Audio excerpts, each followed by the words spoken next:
বীৰ লাচিত খানা লখিমপুৰ জিলা সমিতিয়ে উত্তৰ লখিমপুৰ সদৰ আৰক্ষী থানাত শুক্ৰবাৰে BN সিং পেট্ৰল পাম্পৰ পৰিচালক মিণ্টু শইকীয়াৰ বিৰুদ্ধে এজাহাৰ দাখিল কৰে।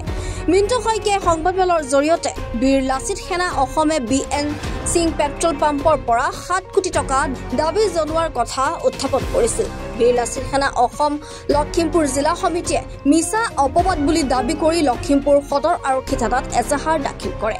অন্যহাতে তৎকালীনভাৱে আইনী ব্যৱস্থা গ্ৰহণ কৰিবলৈ দাবী জনায় সংগঠনটোৱে। লগতে তনু শ্বাহীক তাৎক্ষণিকভাৱে জেল হাজতলৈ প্ৰেৰণৰ দাবী কৰে।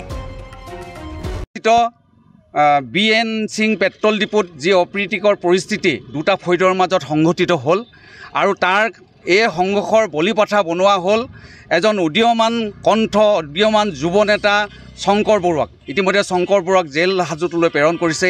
তৎকালীনভাৱে আমি শংকৰ বৰুৱাক মুক্তিৰ কাৰণে দাবী উত্থাপন কৰিছোঁ আৰু সমগ্ৰ অসমে আজি তাৰিখত শংকৰ বৰুৱাৰ মুক্তি বা খিলঞ্জীয়া অধিকাৰৰ দাবীত লাগি আছে।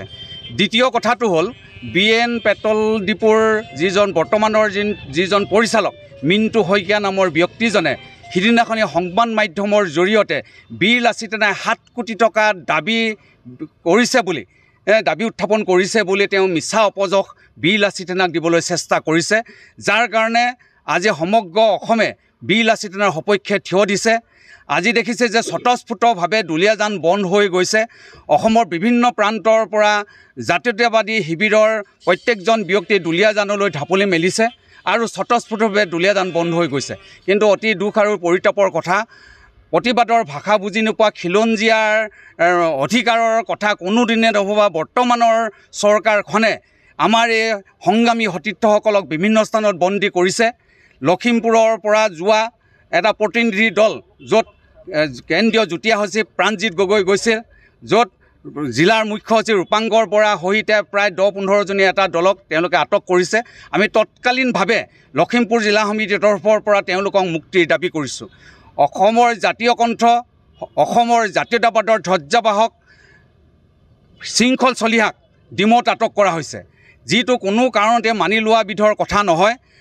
এক গণতান্ত্ৰিকভাৱে প্ৰতিবাদ কৰিবলৈ যোৱা সংগ্ৰামীজনক মাজবাটতে আবদ্ধ কৰি বৰ্তমানৰ আৰক্ষী প্ৰশাসনে যি চৰিয়াচৰিতা প্ৰকাশ কৰিছে, আৰক্ষীৰ যি মই বটালি প্ৰকাশ কৰিছে, আমি ধিক্কাৰ দিছোঁ। তৎকালীনভাৱে তেওঁলোকক আমি মুক্তিৰ দাবী।